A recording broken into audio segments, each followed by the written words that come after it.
Bienvenue sur Bible et Vérité, la chaîne où la parole de Dieu est explorée avec clarté, profondeur et sincérité.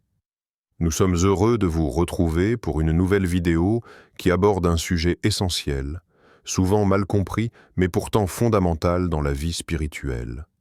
Le jeûne selon le cœur de Dieu.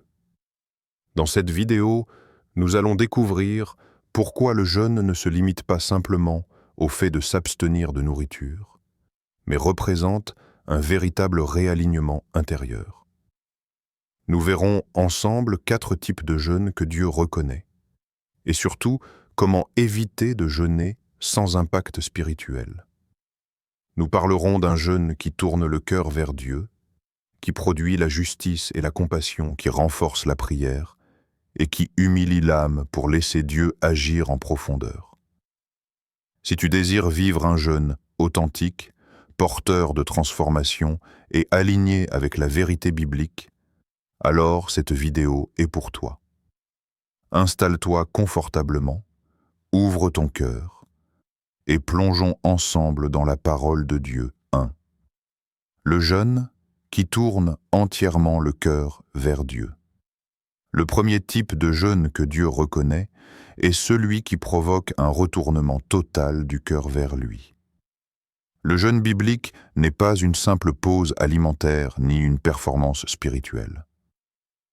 C'est un acte intentionnel par lequel une personne décide de réorganiser ses priorités et de déclarer, par des actions concrètes, que Dieu est plus important que le confort, les habitudes et les désirs personnels. Beaucoup de personnes pensent jeûner simplement parce qu'elles ont arrêté de manger pendant un certain nombre d'heures ou de jours. Pourtant, le cœur peut rester entièrement occupé ailleurs. On peut être physiquement affamé tout en étant mentalement saturé de distractions. Écrans, discussions inutiles, divertissements, bruit constant. Dans ce cas, le corps jeûne, mais l'âme continue de se nourrir d'autre chose que de Dieu. Le véritable jeûne agit comme un amplificateur spirituel. Il intensifie ce à quoi nous nous exposons durant cette période. Si le temps libéré par l'absence de nourriture est rempli par des contenus futiles, le jeûne ne produira aucune profondeur spirituelle. En revanche, lorsque ce temps est volontairement consacré à la recherche de Dieu, à la méditation, au silence et à l'écoute, le cœur devient plus sensible à sa voix. Jeûner, c'est donc se détourner volontairement de ce qui nourrit habituellement la chair pour se tourner vers celui qui nourrit l'esprit. Ce détournement n'est pas seulement extérieur, il est intérieur. Il s'agit d'un choix conscient de réduire le bruit, de fermer certaines portes et d'ouvrir pleinement son être à la présence de Dieu. Même dans un contexte de travail ou de responsabilité quotidienne, il peut y avoir un jeûne authentique si le cœur reste orienté vers Dieu.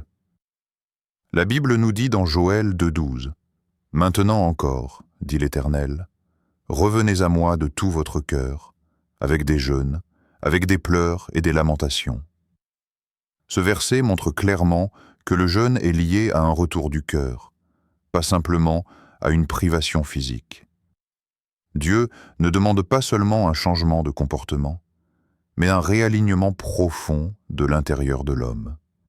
Lorsque quelqu'un entre dans ce type de jeûne, il déclare en réalité « Seigneur, pour cette saison, tu es mon désir principal. » Cela implique parfois de mettre de côté des choses pourtant légitimes, non parce qu'elles sont mauvaises, mais parce qu'elles prennent trop de place. Le jeûne devient alors un acte d'amour, de soumission et de dépendance. Un jeûne qui tourne réellement le cœur vers Dieu conduit à plus de clarté spirituelle, plus de sensibilité et plus de profondeur. Ce n'est pas la durée du jeûne qui impressionne Dieu, mais la direction du cœur. Là où le cœur se tourne, la grâce suit. 2. Le jeûne qui produit la justice et la compassion. Le deuxième type de jeûne que Dieu reconnaît est celui qui ne s'arrête pas à l'autel, mais qui se prolonge dans la manière dont nous traitons les autres. Un jeûne authentique ne transforme pas seulement la relation verticale avec Dieu, il transforme aussi la relation horizontale avec les hommes. Si un jeûne ne touche pas le cœur au point de produire plus de justice, de compassion et de droiture, alors il n'a pas atteint ce que Dieu recherche. Il est possible de jeûner, de prier longtemps, et pourtant de rester dur, impatient, égoïste ou injuste. Dieu ne mesure pas la sincérité d'un jeûne uniquement à la souffrance du corps, mais à la transformation du caractère. Le cœur réellement tourné vers Dieu commence naturellement à refléter sa nature. Or, la nature de Dieu est marquée par la miséricorde, l'équité et l'amour pour les faibles. Un jeûne qui plaît à Dieu révèle les zones où nous opprimons les autres, parfois sans même nous en rendre compte. Il met en lumière les relations déséquilibrées, les injustices tolérées, les rancunes entretenues et les manques de compassion justifiés. Lorsque Dieu est véritablement recherché, il devient impossible de continuer à ignorer la souffrance de ceux qui nous entourent. La Bible nous dit dans Ésaïe 58, 6 à 7 « Voici le jeûne auquel je prends plaisir. Détacher les chaînes de la méchanceté, délier les liens de l'oppression, renvoyer libre ceux qu'on écrase, et rompre toute espèce de joug. Partage ton pain avec celui qui a faim, et fais entrer dans ta maison les malheureux sans asile. » Ce passage est clair. Dieu rejette un jeûne qui s'arrête à l'apparence religieuse. Il attend un jeûne qui agit, qui libère, qui restaure. La faim physique sans justice devient vide de sens. En revanche, un cœur affamé de Dieu devient sensible à la douleur des autres. Un vrai jeûne pousse à poser des actes concrets. Pardonner, relâcher une dette, aider financièrement, parler avec douceur, corriger une injustice. Il ne s'agit pas de gagner le salut par les œuvres, mais de laisser la présence de Dieu produire des fruits visibles. La faim qui plaît à Dieu adoucit le cœur, elle ne l'endurcit pas. Lorsque quelqu'un jeûne tout en nourrissant la colère, la jalousie ou la cruauté, ce jeûne devient destructeur. Mais quand la faim conduit à plus de paix, plus d'humilité et plus d'amour, alors Dieu reconnaît ce jeûne comme authentique. La justice n'est pas un supplément du jeûne, elle en est une preuve. 3. Le jeûne qui augmente la prière et la dépendance à Dieu. Le troisième type de jeûne que Dieu reconnaît est celui qui approfondit la vie de prière. Dans les Écritures, le jeûne et la prière sont presque toujours liés. Le but principal du jeûne n'est pas l'arrêt de la nourriture, mais la création d'un espace pour une communion plus intense avec Dieu. Si la prière n'augmente pas pendant un jeûne, alors quelque chose manque à l'essence même de cet acte spirituel. Jeûner sans prier revient à affaiblir le corps sans nourrir l'âme. Le temps et l'énergie libérée par l'abstinence alimentaire sont destinés à être réinvestis dans la recherche de Dieu. Le jeûne recentre l'attention, aiguise la soif spirituelle et rappelle à l'homme sa dépendance totale envers Dieu. La faiblesse physique ressentie pendant le jeûne n'est pas un obstacle à la prière, mais une invitation. Elle devient un rappel constant que la force véritable ne vient pas du pain, mais de Dieu. Chaque sensation de faim peut devenir un appel silencieux à se tourner vers lui. La Bible nous dit dans Matthieu 4, 1 à 2, « Alors Jésus fut emmené par l'Esprit dans le désert, pour être tenté par le diable. Après avoir jeûné 40 jours et 40 nuits, il eut faim. » Jésus n'est pas allé dans le désert pour simplement souffrir physiquement. Il y est allé pour s'engager profondément avec le Père. À la sortie de ce temps de jeûne, il revient dans la puissance de l'Esprit. Cela montre que le jeûne, lorsqu'il est uni à la prière, produit une force spirituelle et une clarté intérieure. Un vrai jeûne augmente l'appétit pour la prière, pour la parole, pour la présence de Dieu. Il développe une sensibilité nouvelle à la voix du Saint-Esprit. L'endroit secret devient plus actif, plus fréquent, plus précieux. Le cœur apprend à s'appuyer sur Dieu plutôt que sur ses propres ressources. Lorsque le jeûne est bien vécu, la dépendance à Dieu devient plus profonde.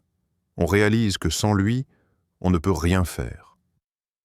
Cette dépendance n'est pas une faiblesse, mais une source de puissance spirituelle.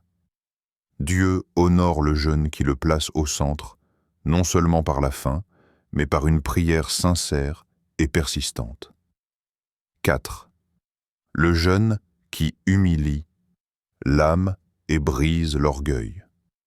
Le quatrième type de jeûne que Dieu reconnaît est celui qui touche le cœur à un niveau profond, l'humiliation volontaire de l'âme. Ce jeûne n'est pas conçu pour impressionner Dieu ou les hommes, mais pour remettre l'être intérieur à sa juste place. L'orgueil est l'un des plus grands obstacles à l'action de Dieu dans la vie d'une personne, et le jeûne est l'un des moyens que Dieu utilise pour le confronter et le désarmer. Dans la vie quotidienne, l'homme moderne est constamment encouragé à être autosuffisant, à se faire confiance, à se placer au centre. Le jeûne vient briser cette illusion. Lorsque le corps est privé de nourriture, il cesse de prétendre être en contrôle. L'énergie diminue, la faiblesse se fait sentir, et le cœur commence à reconnaître une vérité fondamentale. L'homme ne se suffit pas à lui-même. Ce processus d'humiliation n'est pas une punition, mais une préparation. Dieu abaisse pour pouvoir élever. Tant que l'ego reste sur le trône, la grâce ne peut pas pleinement opérer.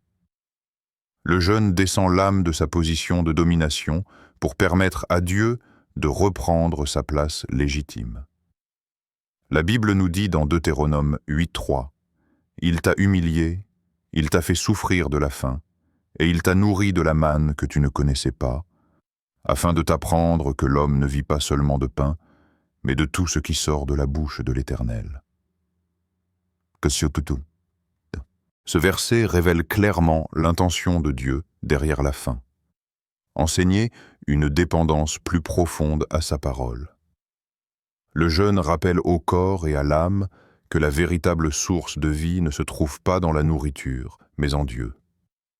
Au-delà de la faiblesse physique, le jeûne agit comme une lumière qui expose les désirs cachés, les attachements excessifs et les motivations impures.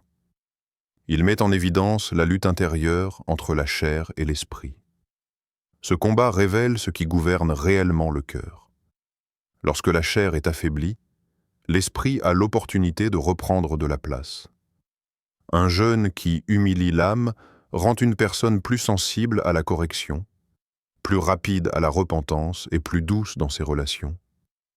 Il ne rend pas arrogant ou spirituellement supérieur, mais au contraire, plus conscient de sa fragilité et de son besoin constant de Dieu. Là où l'orgueil ferme les oreilles, l'humilité les ouvre. Dieu résiste aux orgueilleux, mais il fait grâce aux humbles. C'est pourquoi plus Dieu désire élever quelqu'un, plus il l'invite à s'abaisser volontairement. Le jeûne devient alors un outil de transformation intérieure, une école de dépendance et de sincérité. En définitive, le jeûne que Dieu reconnaît n'est pas celui qui rend l'homme plus dur ou plus prétentieux, mais celui qui le rend plus léger devant Dieu, plus malléable entre ses mains et plus aligné avec sa volonté. L'humiliation de l'âme ouvre la porte à une vie spirituelle plus profonde, plus authentique et plus puissante. Le jeûne biblique, tel que Dieu le désire, va bien au-delà de l'abstinence de nourriture. Il s'agit d'un appel profond à réaligner notre cœur, nos actions, notre prière et notre attitude intérieure avec la volonté de Dieu. À travers ces 4 dimensions du jeûne, se tourner entièrement vers Dieu, pratiquer la justice et la compassion, approfondir la prière et humilier l'âme, nous comprenons que Dieu ne cherche pas une performance religieuse, mais une transformation authentique. Le vrai jeûne met Dieu à la première place, expose ce qui domine réellement notre cœur et crée un espace où sa voix peut être entendue clairement.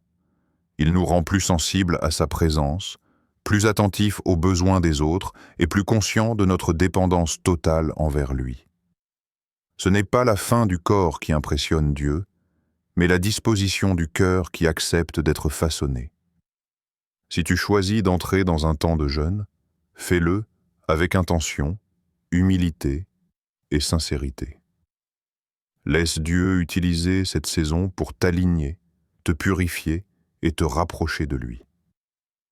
Maintenant, j'aimerais avoir ton avis. Que représente le jeûne pour toi? As-tu déjà vécu une expérience marquante pendant un temps de jeûne et de prière? Partage ton témoignage, tes questions ou tes réflexions dans les commentaires. Tes paroles peuvent encourager et édifier d'autres personnes. N'oublie pas de liker, de t'abonner et d'activer la cloche pour ne manquer aucun prochain message.